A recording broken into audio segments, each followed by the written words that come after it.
2022년 우리 7월 첫째 주 동인교회 주일 예배를 시작하겠습니다. 다 함께 묵상으로 기도하시겠습니다.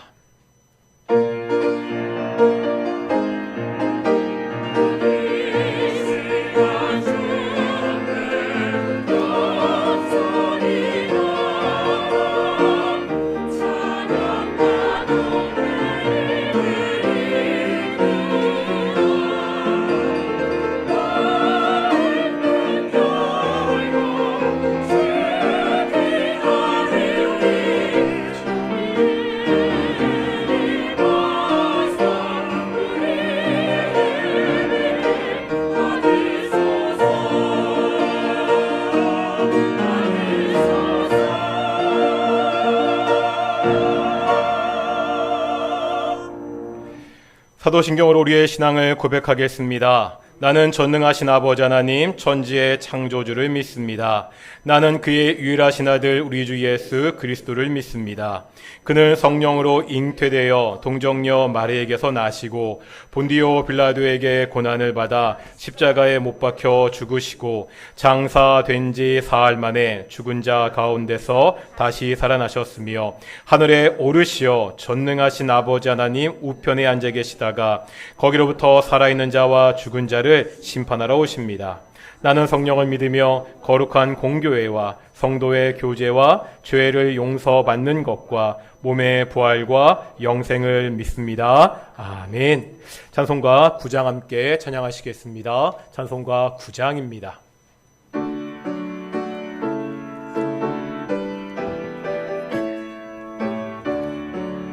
하늘에 가득 차 영광의 하나님, 온 땅에 충만한 존귀하신 하나님, 생명과 빛으로 지혜와 권능으로 언제나 우리를 지키시는 하나님, 성부와 성자와 성령 삼위의 하나님, 우리 예배를 받아주시옵소서.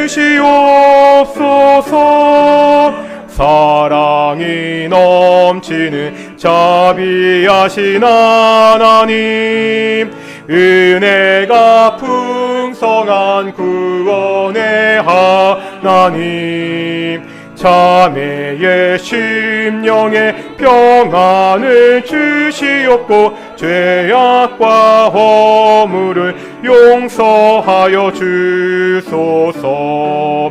찬송과 영광과 생명 구원의 하나님, 우리 예배를 받아주시옵소서. 연약한 심령을 굳게 세워주시고 우둔한 마음을 지혜롭게 하시고 주의 뜻 받들어 참되게 살아가며 주 말씀 따라서 용감하게 하소서. 권능과 지혜와 사랑 은혜의 하나님, 우리 예배를 받아주시옵소서. 주 앞에 나올 때 우리 마음 기쁘고 그 말씀 힘되어 새 희망이 솟는다. 고난도 슬픔도 이기게 하시옵고 영원에 잇대어 살아가게 하소서. 우리의 자랑과 기쁨 생명의 하나님, 우리 예배를 받아주시옵소서. 아멘.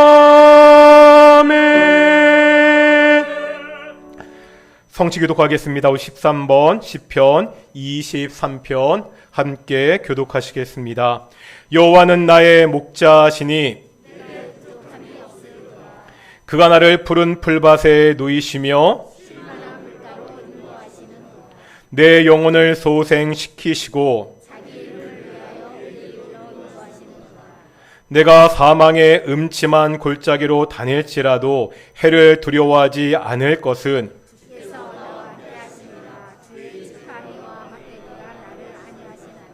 주께서 내 원수의 목전에서 내게 상을 차려주시고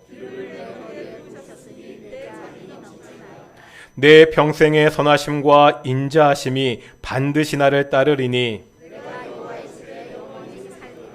아멘. 자리에 앉으시겠습니다. 찬송가 269장 함께 찬양하시겠습니다.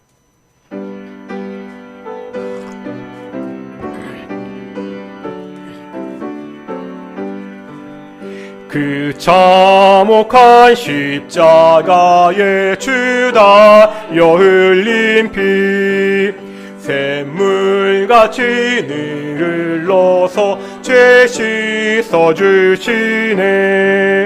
내 접서도 다 나와서 내 죄를 고하며 흰 눈보다 더 희도록 참성결 얻으리. 남인노라 그 보혈 공로를 흠없어도 피 흘리사 날 구원하셨네. 저 흉악한 한강도는 죄를 깨달아 죄 없으신 주 예수를 구주로 믿음네.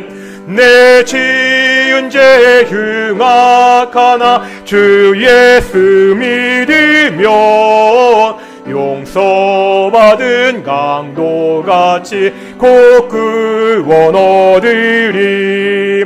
남인노라 그 보혈 공로를 흠없어도 피 흘리사 날 구원하셨네. 온 백성의 죄 사하신 하나님 어린 양 그 십자가 지심으로 온 인류 구했네.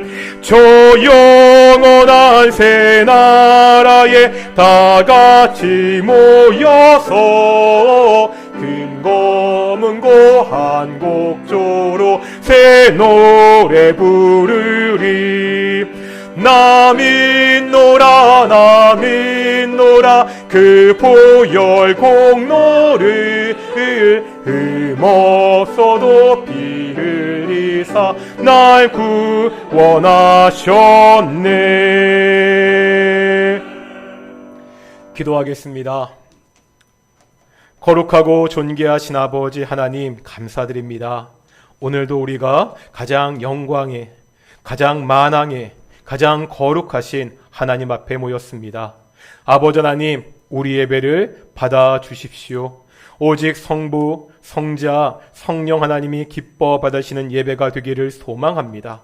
우리의 예배를 통하여서 오직 성부, 성자, 성령 하나님의 이름만 높아지기를 소망합니다. 하나님, 예배에 참석하는, 가정에서 예배하는 모든 동인의 성도들, 오직 이 예배를 통해서 삼위 하나님께 영광 돌리고 하나님이 베풀어 주시는 복과 은혜를 맛보고 누리는 귀한 시간이 될 수 있도록 인도해 주십시오. 한 사람도 왔다가 그냥 가는 사람이 없도록 해 주십시오. 모든 성도들 하나님을 깊이 만나는, 하나님의 은혜를 체험하는 귀한 시간이 될 수 있도록 인도해 주십시오. 우리에게 말씀하여 주십시오. 우리가 듣겠습니다. 하나님, 우리에게 말씀하여 주십시오. 우리가 그 말씀에 순종하겠습니다. 오직 하나님의 말씀이 선포되고 우리가 그 말씀대로 살겠다고 결단하고 그 말씀이 삶을 변화시켜 말씀대로 살아가는, 우리의 생활이 바뀌는 귀한 예배가 될 수 있도록 인도해 주시옵소서. 감사드립니다. 이 모든 말씀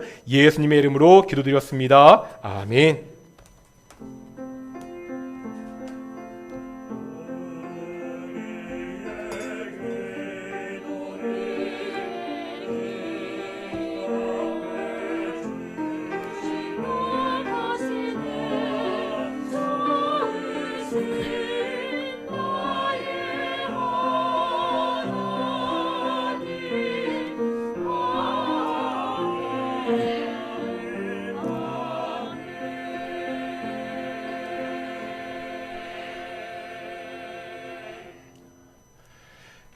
함께 말씀 보겠습니다. 빌립보서 1장 18절부터 21절까지입니다. 빌립보서 1장 18절부터 21절 우리 함께 봉독하겠습니다. 교독하실 텐데 제가 먼저 18절 읽고 다음 19절 교독하시겠습니다. 그러면 무엇이냐? 거칠애로 하나 참으로 하나 무슨 방도로 하든지 전파되는 것은 그리스도니 이로써 나는 기뻐하고 또한 기뻐하리라.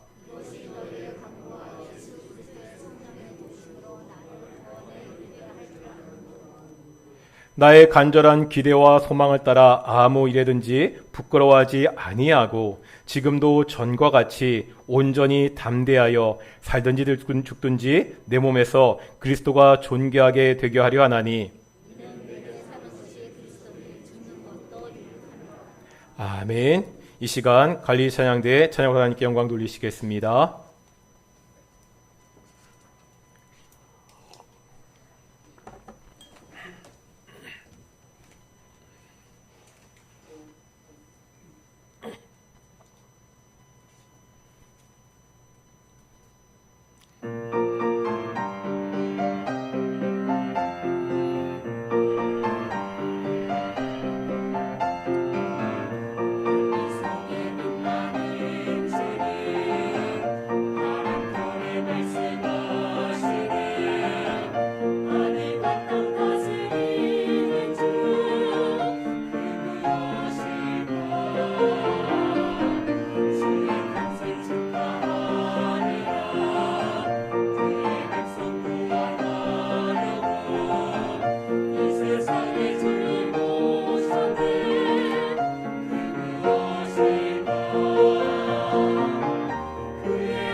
아멘. 오늘도 찬양 감사합니다. 우리 앞뒤 자분들과 우리 항상 하는 대로 인사하겠습니다. 하나님 우리와 함께 하십니다. 오늘도 하나님의 은혜가 예배에 참석한 모든 동인의 성도들 가운데 함께 하시기를 축원합니다. 요즘 학생들에게 장래 희망이 뭐냐고 물어보면 많이 나오는 대답이 있습니다. 예전에는 생각도 못한 아주 의외의 대답입니다. 뭔지 아시겠습니까? 학생들의 장래희망. 연예인, 운동선수는 이제 너무 흔하고요. 혹시 생각도 못한 아이들의 장래희망 뭔지 아시겠습니까? 이렇게 이야기합니다. 건물주. 중고등부 학생들이 자신의 장래희망을 건물주라고 이야기하는 경우가 있습니다. 조물주위에 건물주가 있다는 농담들을 하지요. 건물 하나 가지고 있어서 세를 받아서 편하게 사는 생활을 다들 부러워합니다. 이런 사회적 분위기가 학생들에게까지 영향을 미친 것 같습니다. 뭔가 희망차고 진취적인 꿈보다는 그냥 안정되고 편하게 사는 것이 최고라는 생각들을 하고 있습니다. 우리가 안정되고 윤택한 삶을 꿈꾸는 것 자체가 잘못된 것이 아니죠. 다만 어떠한 미래를 꿈꾸더라도 우리는 중요한 질문을 하나 해야 됩니다. 그곳에 예수님의 자리가 있습니까? 그 꿈속에 내가 예수님을 믿는 신앙인이라는 요소가 고려되어 있습니까? 오늘 이 문제를 살펴보기로 하겠습니다. 빌립보서는 바울이 감옥에서 쓴 편지입니다. 바울은 감옥에서 편지를 쓰면서 기뻐한다는 말을 반복하고 있습니다. 이유가 뭐였죠? 우리가 지난 주일에 한 가지를 보았습니다. 다 같이 한번 빌립보서 1장 12절입니다. 지난주 본문이죠. 1장 12절 같이 읽겠습니다. 시작.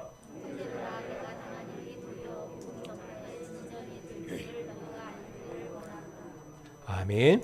여기에 보면 바울이 옥에 갇힌 것이 도리어 복음 전파의 진전이 되었기 때문이다 말하고 있습니다. 13절부터 17절까지 보면 바울이 옥에 갇혔기 때문에 지금 다양한 방법으로 복음이 전해지고 있죠. 감옥을 지키던 로마의 군인들에게 복음이 전파됩니다. 바울을 지지하는 사람들은 착한 뜻으로 복음을 더 열심히 전합니다. 바울을 반대하는 사람들은 투기와 분쟁으로 복음을 더 열심히 전합니다. 바울은 감옥에 있지만 이렇게 복음이 전파되는 것을 보고 나는 기뻐한다고 말하고 있습니다.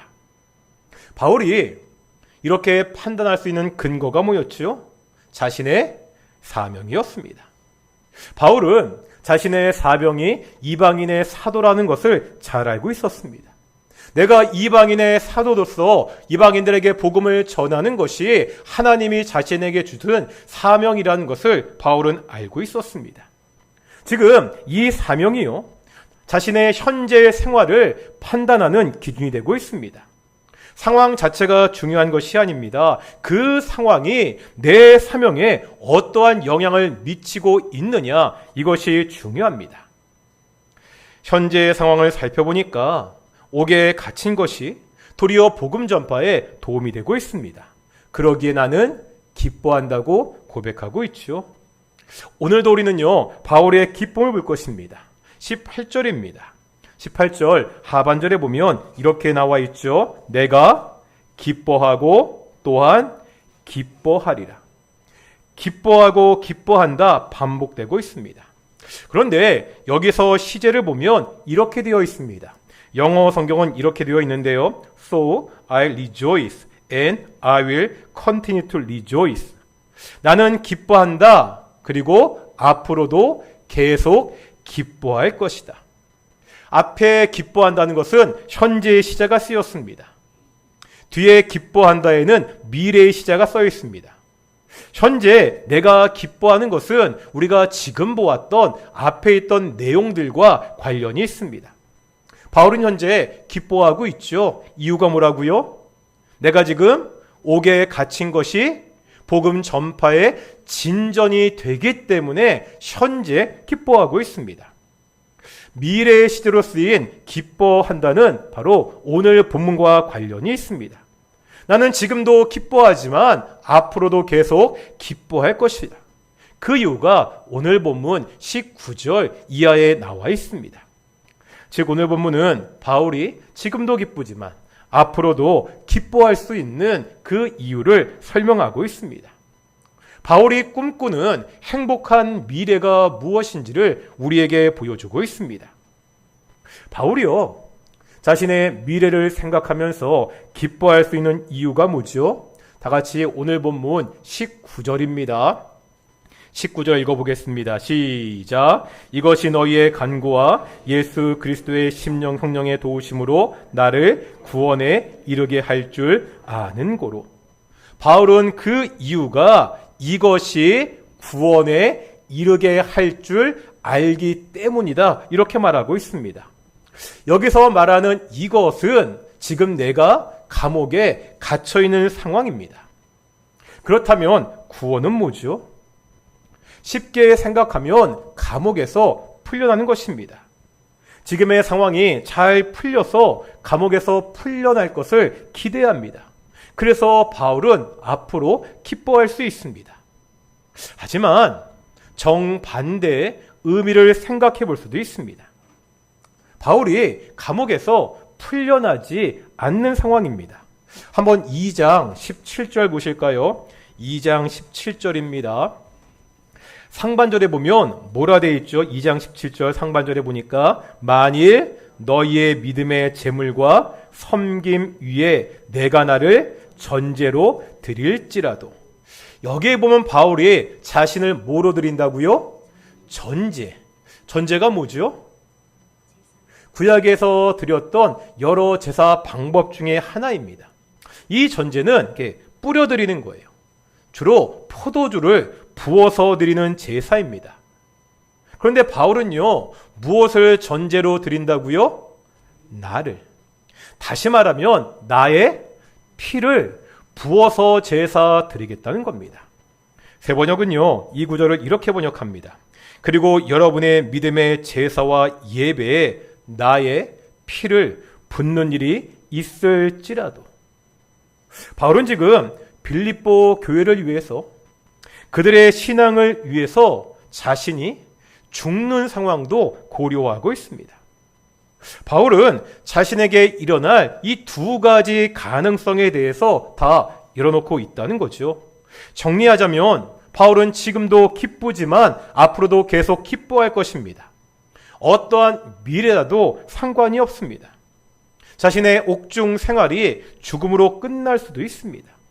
다시 자유의 몸이 될 수도 있습니다. 어떻게 되었던 감옥에 있는 이 상황이 앞으로 나를 구원에 이르게 할 것이라는 것을 알고 있기 때문에 기뻐한다는 거죠. 어떠한 결과라도 상관없습니다. 심지어 감옥에서 죽는 미래도 좋습니다. 만일 자신이 감옥에서 석방되면 다시 자유를 가지고 열정적으로 복음을 전할 수 있을 것입니다. 그래서 유익합니다. 하지만 만일 자신이 감옥에서 죽어도 이것 또한 유익합니다. 어떠한 결과든지 이 모든 것이 다 하나님의 선하신 뜻이라는 것을 바울은 알고 있기 때문입니다. 혹시 앞으로 내가 감옥에 갇혀 죽는 미래를 생각해 보신 적이 있으십니까? 없으시죠? 저도 당연히 없습니다. 우리가 꿈꾸는 미래 중에서 내가 감옥에서 죽는 꿈을 꾸는 사람은 아무도 없습니다. 하지만 바울은 지금 그러한 미래를 생각해야 되는 상황이죠. 감옥에 갇혀있기 때문입니다. 그런데 바울에게는 그러한 미래도 결코 불행하거나 슬픈 일이 아닙니다. 오히려 기쁜 일입니다. 이것이 바울의 신앙입니다. 바울이 이렇게요, 삶과 죽음의 문제를 초월할 수 있는 이유가 뭐죠? 그것이 오늘 본문 20절입니다. 다 같이 한번 20절 같이 읽겠습니다. 시작.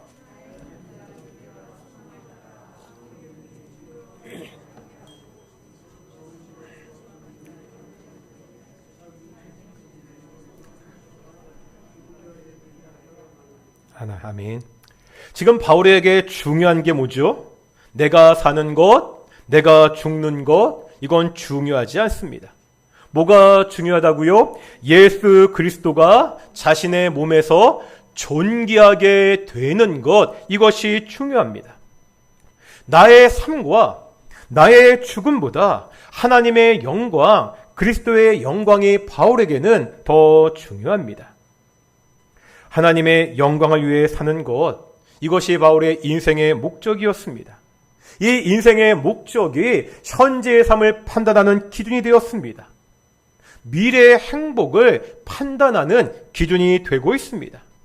정말로 중요한 것은 지금 내 몸에서 그리스도가 존귀하게 되냐는 것입니다.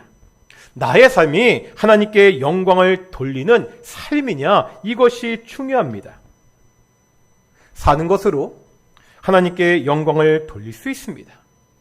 하지만 반대로 죽는 것으로도 하나님께 영광을 돌릴 수 있습니다. 우리는 알고 있지 않습니까? 정말 처절하지만 영광스럽게 죽어갔던 우리 믿음의 선배들, 순교자들의 죽음을 우리는 알고 있습니다. 사느냐, 죽느냐, 이것은 중요하지 않습니다. 나를 통해서 하나님이 영광을 받으시냐, 이것을 말하고 있습니다. 여기서 한 가지 생각해 볼 것이 있습니다. 그리스도가 어디에서 존귀해지는가입니다. 아름다운 성전 건물이 아니죠. 아주 의미 있는 역사적 장소이기 때문에 그곳에서 예수님이 존귀하게 되는 것이 아닙니다. 예루살렘에 가면 성 분묘교회가 있습니다. 어떻게 보면 이곳은 전 세계에서 가장 거룩한 곳입니다. 왠지 아십니까? 예수님의 십자가가 달리신 바로 그곳에 교회를 세웠기 때문입니다. 물론 정확한 장소에 대해서는 의견체는 좀 있습니다. 지금 성 분묘교회 가면 예수님이 십자가가 섰다고 전해지는 바위가 있습니다. 그 위에 예배실과 아름다운 교회당이 지어져 있습니다. 얼마나 거룩한 곳입니까? 나를 위하여 십자가에서 죽으셨던 그 예수님의 십자가가 섰던 곳입니다. 제가 갔을 때 보니까 그 바위를 계속 어루만지면서 눈물을 흘리는 한 여자분을 볼 수가 있었습니다. 우리가 가도 그렇지 않겠습니까? 아마 많은 분들이 그 바위를 보고 그곳을 만지면서 눈물을 흘릴 것입니다. 그런데 저는요, 사람이 좀 못돼서 그런지 그곳에서 감동보다는 약간 분노와 안타까움이 더 컸습니다. 왜냐면은요, 이 성분모교회에 겨우 지금 6개의 기독교 정파가 나누어서 관리하고 있습니다. 로마 가톨릭 교회, 그리스 정교회, 이집트의 곱틱 교회, 이디오피아 교회, 아르메니안 교회, 시리아 정교회입니다. 예수님의 십자가 섰던 바로 그 자리도요, 세 구역으로 나누어져 있습니다. 그리고 각각 서로 다른 예배단이 있습니다. 각자가 한 구역씩 맡아서 자기들 나름대로 관리를 하고 자기들 나름대로 시간을 달리해서 예배를 드리고 있습니다. 대단히 넓거나 서로 멀리 떨어져 있는 것도 아닙니다. 그냥 작은 공간에 그냥 벽도 없이 그냥 구분되어 있습니다. 왜 이렇게 했겠습니까? 간단합니다. 종파끼리 분쟁하고 싸웠기 때문입니다. 우리 종파가 그 거룩한 것을 차지하겠다고 계속해서 싸웠습니다. 그러다 보니까 나온 타협안이 공동관리입니다. 공동관리도 하나로 관리하는 것이 아니라 자기들 멋대로 쪼개어서 한마디로 그 거룩한 곳을 나누어 먹기를 한 것입니다. 예수님은 모든 막힌 담을 허시고 하나로 만들기 위해서 십자가에서 돌아가셨습니다. 그런데 바로 그 거룩한 십자가가 섰던 곳에서 이런 짓을 하고 있습니다. 아무리 그것이 예수님의 십자가가 섰던 곳이라도 그곳을 통해서 예수님이 존귀하게 되는 것이 아닙니다. 그곳에서 예배한다고 예수님이 영광 받으시는 거 아닙니다. 이탈리아 로마에 가면 성 베드로 성당이 있습니다. TV에서 해마다 부활절, 성탄절 때 교황이 나와서 미사를 집례하는 것을 뉴스를 통해서 보셨을 겁니다. 정말로 아름다운 성당입니다. 규모도 엄청납니다. 그 안에 들어가면 박물관에서나 볼 수 있는 그 유명한 작품들이 그대로 있습니다. 그 유명한 미켈란젤로의 피에타상도 볼 수가 있습니다. 앞에는요, 높이가 29m나 되는 제단이 있습니다. 다 청동인데 그 청동 위에 정말 다 황금으로 그렇게 입혀져 있습니다. 제가 배낭여행 다니면서 여러 유명한 성당들을 보았지만 성 베드로 성당은 그 중에서 가장 멋있고 가장 화려하고 가장 아름다운 성당이었습니다. 그런데요, 그 성당은 그 당시 가난한 농민들의 피와 땀으로 지어졌습니다. 이 건축 비용을 조달하기 위해서 농민들만 희생을 당했습니다. 나중에는요, 그것도 모자라자 교회에서 어떤 짓을 했죠? 이 성당 건축 비용을 조달하기 위해서 면죄부를 팔았습니다. 헌금을 하면 내 죄가 용서받는다는 거죠. 그렇게도 돈이 모자르니까요, 나중에는 이 면죄부를 내면 우리 이미 죽은 우리 아버지, 어머니, 할머니, 할아버지, 조상의 죄까지 용서받을 수 있다, 이렇게 가르쳤습니다. 헌금함에 동전이 땡그러가는 소리가 들릴 때 연옥에 있던 영혼이 천국으로 올라간다. 교회에서 이렇게 가르쳤습니다. 아무리요 성당이 아름다워도 이것은 하나님의 뜻이 아니죠. 그냥 사람들의 욕심을 만족시키는 공간일 뿐입니다. 아무리 역사적으로 의미가 있는 장소라도, 아무리 아름다운 건물이라도 그곳에서 예배한다고 그것 때문에 예수님이 그리스도가 존귀해지는 것이 아닙니다. 이것은요 오늘날 우리에게도 그대로 적용됩니다. 우리의 종교적 행위가 예수님을 존귀하게 할 수 없습니다. 우리가 지금 이렇게 모여 예배드리고 있잖아요. 이렇게 예배드리는 것, 우리가 하나님께 기도하는 것, 하나님을 찬양하는 것, 이것은 정말 중요하고 소중한 일입니다. 하지만 이 모든 것들이 형식만 남은 껍데기가 될 수 있습니다. 그렇다면요, 아무리 우리가 예배를 드리고, 아무리 아름다운 목소리로 찬양을 하고, 아무리 우리가 교회에서 봉사를 한다고 해도 결코 그리스도가 존귀해지지 않습니다. 이 똑같은 구절을 공동 번역은 이렇게 번역하고 있습니다. 그러했듯이 지금도 큰 용기를 가지고 살든지 죽든지 나의 생활을 통틀어 그리스도의 영광을 드러내는 것입니다. 어떻게 우리가 그리스도를 존귀하게 할 수 있다고요? 나의 생활을 통틀어, 나의 삶을 통해서, 우리의 생활을 통해서 하나님의 영광을 드러낸다고 말씀하고 있습니다. 우리의 몸에서요, 예수님이 존귀하게 되는 것은 우리가 하는 종교 행위가 아닙니다. 나의 삶의 모습입니다. 내가 이 땅 가운데서 그리스도의 영광을 위해서 올바르게 살아가는 것, 이것을 말합니다. 내가 하나님의 뜻대로 살아가는 것입니다. 이것은 성속 이혼론을 배격합니다. 교회에 관련된 것은 선하고 나머지는 악하다는 생각입니다. 이러한 잘못된 생각이 우리의 생활을 이중적으로 만들 수가 있습니다. 교회 안에서 비추어지는 모습과 가정이나 학교, 직장에서 보여지는 그 모습이 다르게 만든다는 거죠. 제가 성경 공부할 때 이런 말씀을 드린 적이 있는데, 제가 안천교회에서 섬길 때 집사님 한 분이 어느 날 저에게 이런 말씀을 하셨습니다. 공부 중인데요. 어느 날 자기가 주일날 저녁에 집에 갔는데 자기 딸이 자기한테 이렇게 말을 하더랍니다. 엄마는 교회에서 하는 것처럼 집에서도 하면 안 돼? 엄마는 교회에서 사람들 대하는 것처럼 나한테 하면 안 돼? 무슨 의미인지 아시겠죠? 그래도 이 정도는 그러니 할 수 있습니다. 다를 수도 있잖아요. 다만 교회 밖에서는 세상적인 생각과 행동으로 마음대로 삽니다. 그러다 교회만 오면 싹 바뀌는 그런 사람이 되어서는 안 된다는 거죠. 우리가 이 세상 안에서, 우리가 삶 속에서 만나는 그 사람들 가운데 그리스도의 영광을 위해서 살아야 됩니다. 어떤 사람은요, 선생님으로 살면서 그리스도를 존귀하게 할 수 있습니다. 어떤 사람은 회사에 다니면서 그리스도를 존귀하게 할 수 있습니다.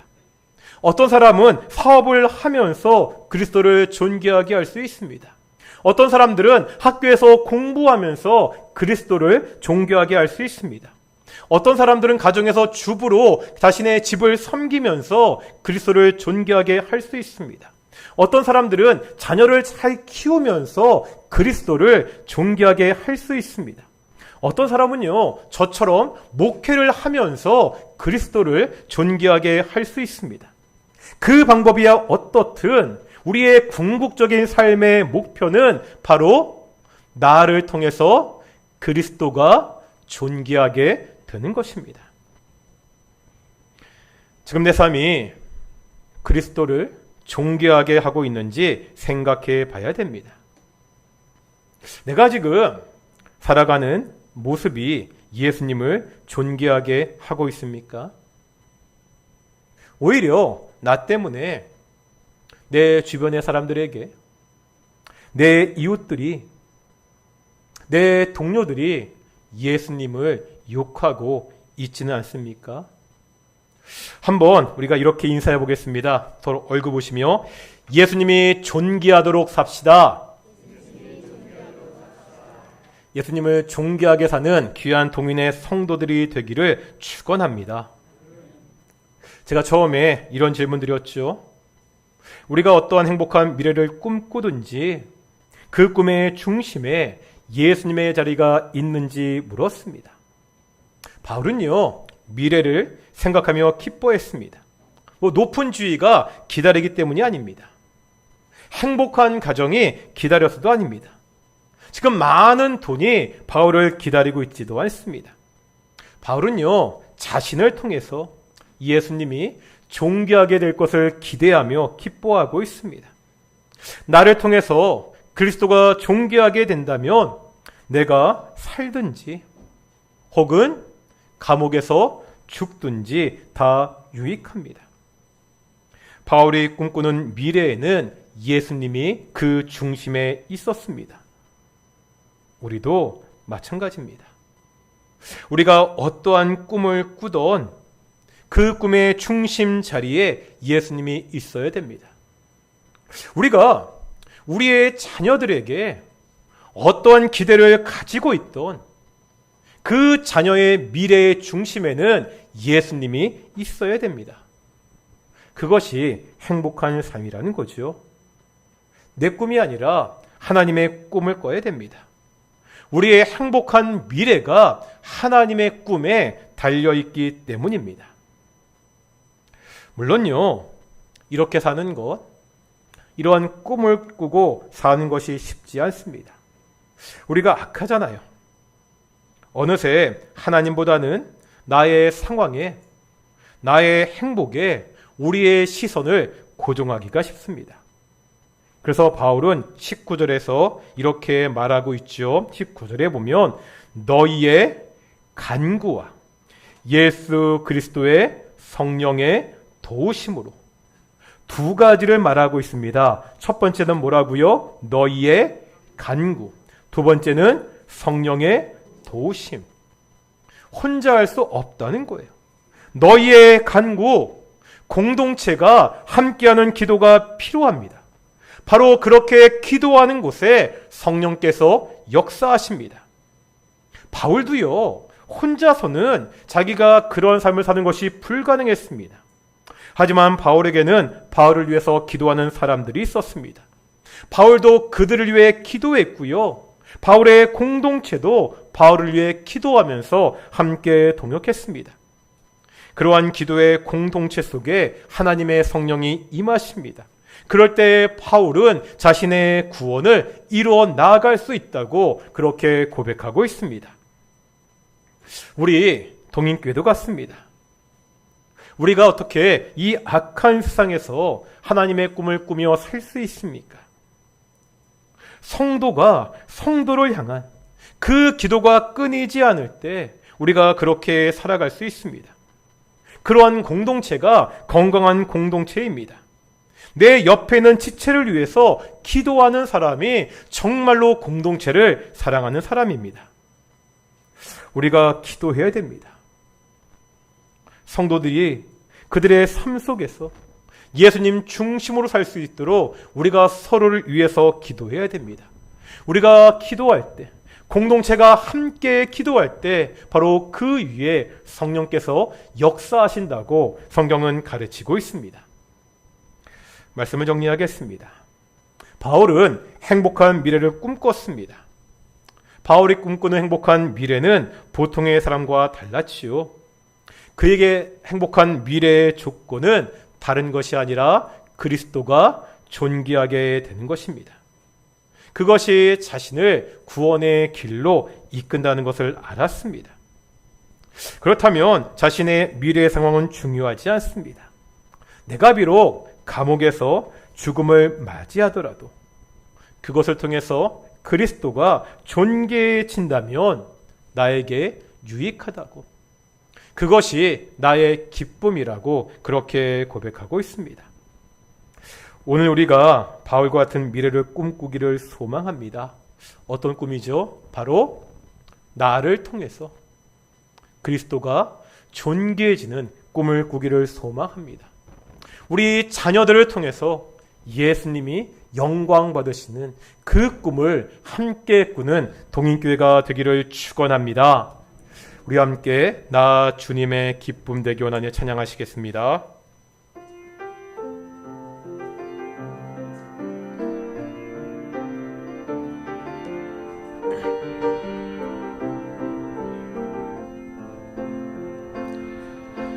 나 주님의 기쁨 되기 원하네.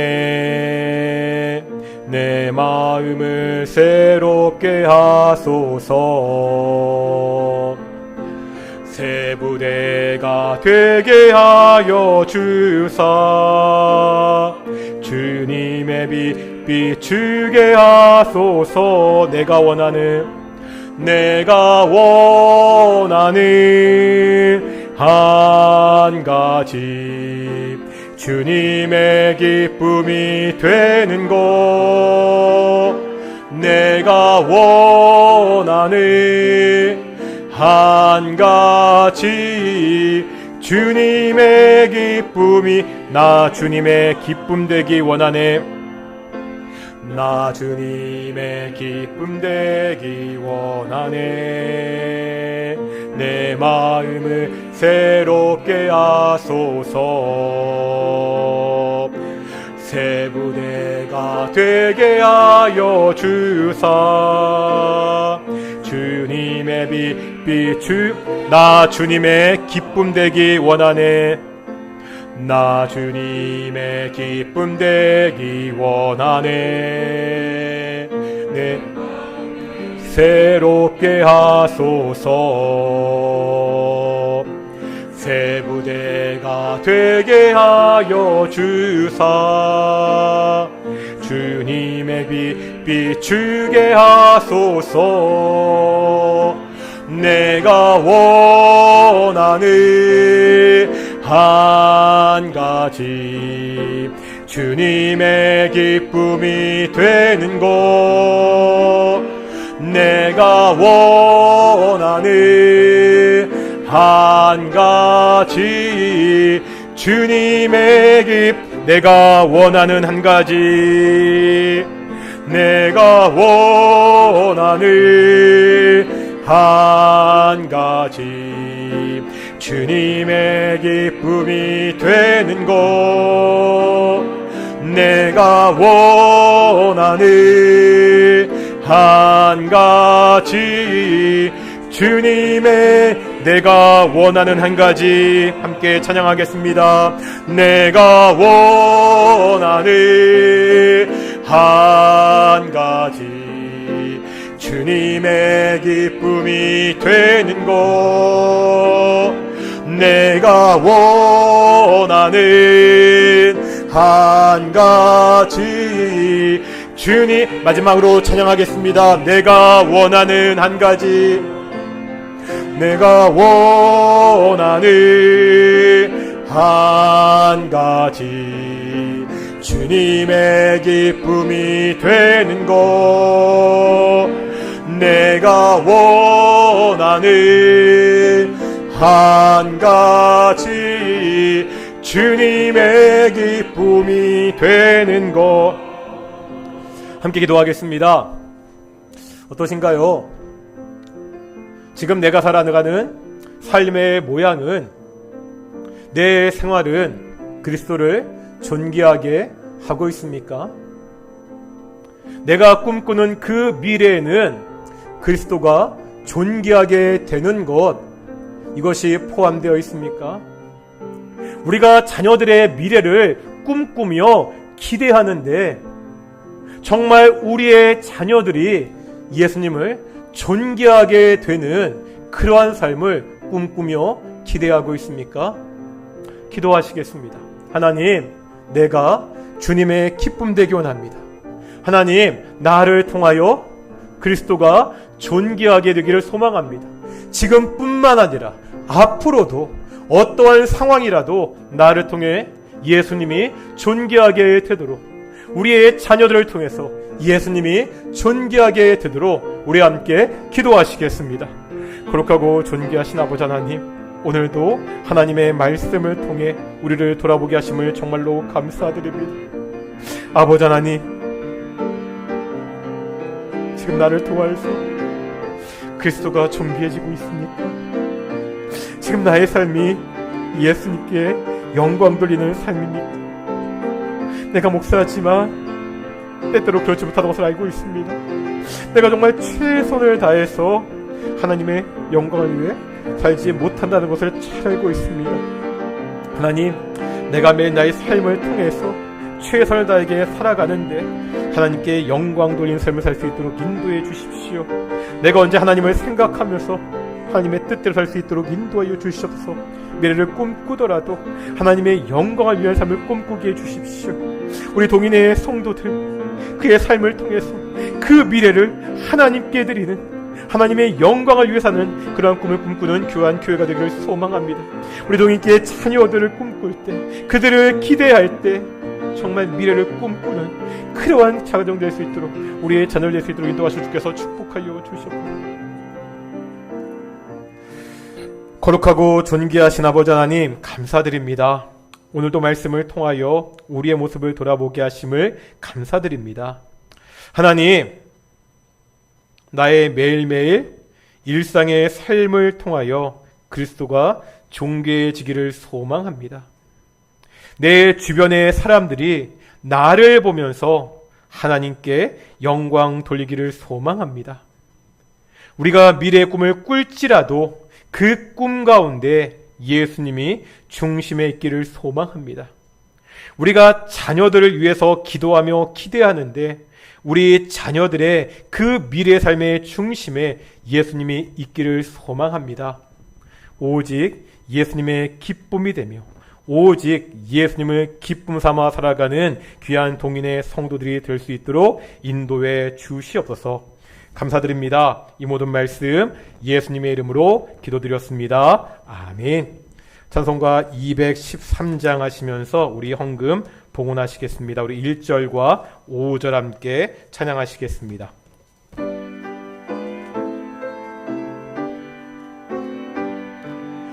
나의 생명 드리니 주여 받아 주셔서 세상 살아갈 동안 찬송하게 하소서. 나의 시간 드리니 주여 받아 주셔서 평생토록 주 위에 봉사하게 하소서.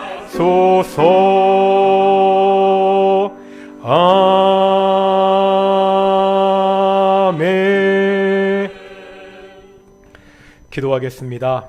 하나님 감사드립니다. 오늘도 우리가 하나님께 나와서 예배케 하심을 감사드립니다. 하나님, 우리가 매일매일 하나님의 영광을 위해 살 수 있도록 그렇게 결단하며 나아가게 하심을 감사드립니다. 하나님 또한 기도합니다. 우리가 매번 기도하듯이 우리 동인교회 성도의 가정들 가운데 감사가 넘칠 수 있도록 인도해 주십시오.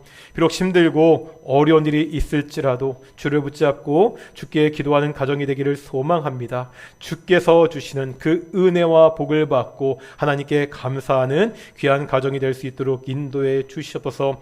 동인의 성도들 가운데 몸이 불편한 성도들이 있습니다. 제자가 만져주시고 그 아픈 것들을 주께서 치유해 주시옵소서. 하나님, 가정의 관계 때문에 어려운 가정들이 있습니까? 그 관계 가운데 주께서 개입하여 주셔서 그 어려운 관계의 문제들이 해결될 수 있도록 인도해 주시옵소서. 경제적으로 어려움을 어려움을 당하지 않도록 주의 손이 이끌어 주시옵소서. 매일매일 감사하는 동인의 성도들이 될 수 있도록 인도해 주시옵소서. 감사하며 이 모든 말씀 예수님의 이름으로 기도드렸습니다. 아멘. 다시 한번 인사하겠습니다. 하나님 우리와 함께 하십니다. 우리 몇 가지 광고 말씀 드릴 텐데요. 우리 매주 광고하듯이 수요일 날 신앙 기초 세미나가 있는데요. 죄송한 말씀은 이번 주 수요 예배는 모여 하지 않고요. 온라인으로만 하도록 하겠습니다. 밑에 보시면 광고에 보시면 제가 이번 주 월요일, 화요일, 수요일 그 성대 기독 학생의 겟세마네 여름설원의 저녁 부흥회를 인도해야 됩니다. 제가 날짜를 좀 잘못 알아서 저는 수요일 날 오전에 수련회가 끝난 줄 알았는데 이게 목요일 날 오전에 수련회가 끝나더라고요. 그래서 어쩔 수 없이 이게 수요 예배가 좀 겹치게 돼서 당회에서 양해를 구하고 이번 주 수요 예배는 온라인으로만 그렇게 진행하도록 하겠습니다. 제가 미리 영상 녹화하고 올려둘 테니까 꼭 시간 되시면 함께 말씀을 배울 수 있는 시간 되셨으면 좋겠고요. 오늘 예배 후에는 정기 재직회가 있습니다. 우리 재직들 꼭 참여하셔서 우리 교회 그 돌아가는 것들을 좀 아셨으면 좋겠고요. 좀 광고가 되게 많은데 편한 거 하나 친구들겠다. 일단 가실 때요. 요만한 봉지 하나씩 드릴 거거든요. 별건 아니고요. 별거죠. 별거 아닌 게 아니라 우리 하윤상 기사님이랑 이숙 기사님 농장에서 살구 맞죠? 수확하신 거 드린다고 하니까 이거 가정당 하나입니까? 1인당 하나입니까? 이거 가정당 하나? 생각보다 많이 거두지 못하셨네 올해는. 그래서 꼭 가정당 하나 그래도 열심히 수확하신 거니까 꼭 가져가셔서 맛보셨으면 좋겠고요. 또 하나 보여드릴 게 있는데 이게 뭐냐면 저희 교단 노활수 목사님 계시잖아요. 우리 총장님도 하셨고 은퇴하셨던 노활수 목사님인데 노활수 목사님이 친히 다 친필로 쓰신 붓글씨거든요. 근데 이거를 원래 원칙적으로는 저희가 새가족들 앞으로 이게 등록하시는 분 새가족 선물을 뭘로 할까 고민하다가 이게 노활수 목사님 글씨, 구절 글씨를 받게 되어서 이렇게 액자에 넣어서 새가족들 선물하면 좋겠다. 새가족 선물로 할 건데 생각해보니까 혹시 우리 성도 가정에서도 이렇게 환경 말씀을 이렇게 두고 싶은 가정이 있을 것 같아서요. 이게 보면은 뒤에 보면 이렇게 세울 수도 있고요. 그다음에 걸 수도 있고 그런 액자거든요. 혹시 필요한 가정이 있으면 지금 저기 식당, 저희 쉴까 이렇게 마련되어 있으니까 글씨가 좀 다 달라요. 그래서 원하시는 성구가 있으면요 하나씩 가져가시고요. 우리 전도사님한테 10,000원씩 내셨으면 좋겠고 작년에 등록하신 분들 이후로는 그냥 하나씩 그냥 가져가시면 되고요. 죄송하지만 원래 새가족 선물로 우리가 준비한 거니까 대신 우리 기존의 성도분들은 우리 가정당 우리 필요하신 분들은 가져가실 가정들은 우리 10,000원씩 전도사님한테 내시고 그렇게 이 글씨를 꼭 가져가셨으면 좋겠습니다. 식당 가면 글씨들이 다 다르니까 한 40개 정도 다른 성경 말씀 구절들이 있거든요. 보시고 가져가면 되고요. 그리고 우리 5번째 광고 보면 이런 게 있잖아요. 이웃사랑 선교 기금 마련을 위한 동인 당근마켓. 이게 뭐지? 다음 주에 이렇게 주보에다가 이웃사랑 선교원금 봉투를 넣어드릴 겁니다.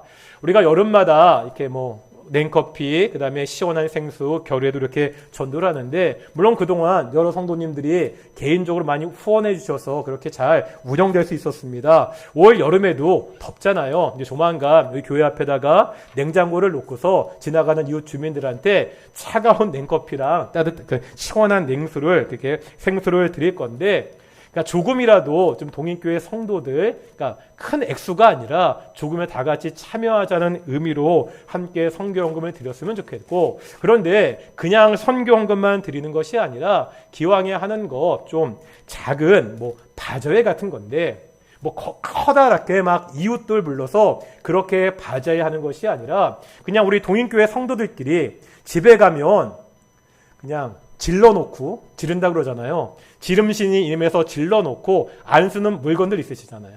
나한테는 필요 없지만 다른 분들한테 유용한 물건들 있잖아요. 그런 물건들을 주일날 교회에 가져오시고 그 다음에 거기서 저렴한 가격으로 판매를 하시면 단 조건은 그 판매한 금액은 자신이 갖는 것이 아니라 어떻게 하라고요?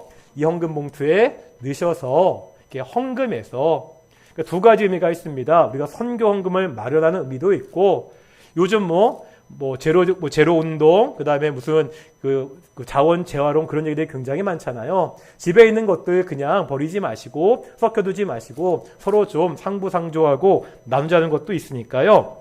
우리 2주 동안 하겠습니다. 7월 17일, 24일, 셋째 주, 넷째 주 할 텐데요. 셋째 주 7월 17일 날은 1구역부터 4구역에 해당되시는 분들이 그 자기가 안 쓰시는 물건들을 가지고 오시고 24일 넷째 주에는 5구역부터 7구역. 그래야 이렇게 판매하시는 분도 계시고 사는 사람도 있으니까. 물론 판매하시는 분들도 그냥 같이 보시면 살 수 있고요. 단 조건이 안 팔리면은 가져가셔야 되는 겁니다. 그게 놓고 가시면 안 돼요.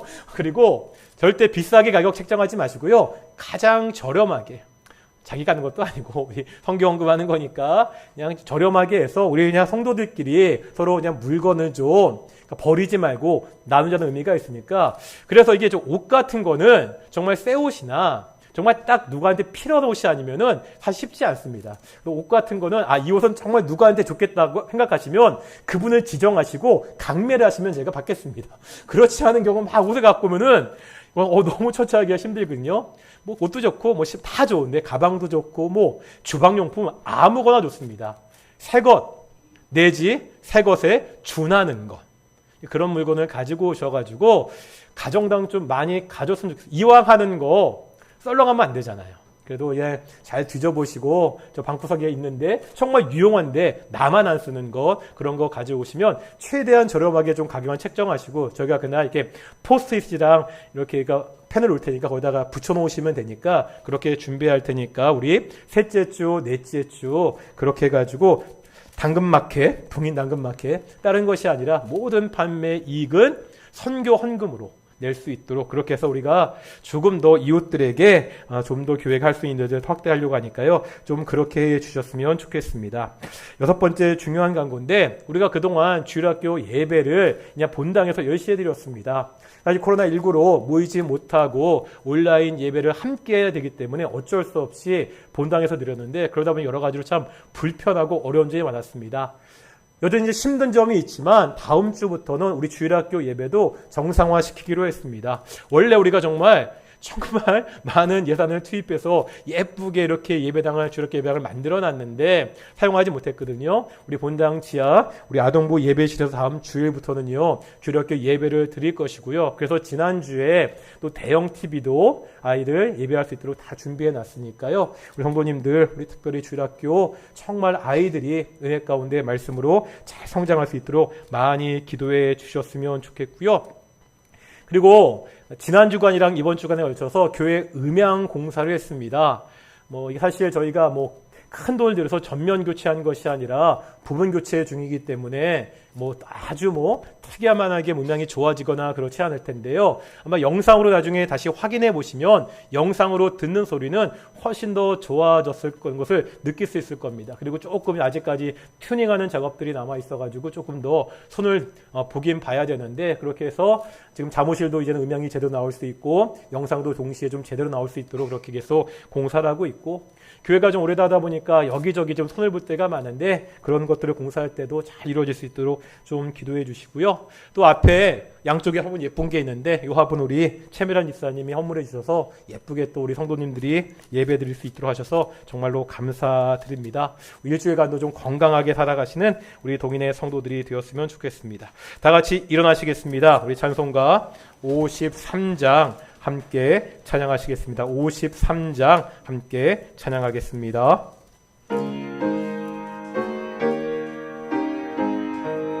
성전을 떠나가기 전 머리를 숙일 때 주께서 함께 계시고 복 내려 주소서. 집으로 돌아가는 길 주동행하시고 내 모든 언행 심사를 다 지켜주소서. 거룩한 날이 다가고 저녁이 되도록 주의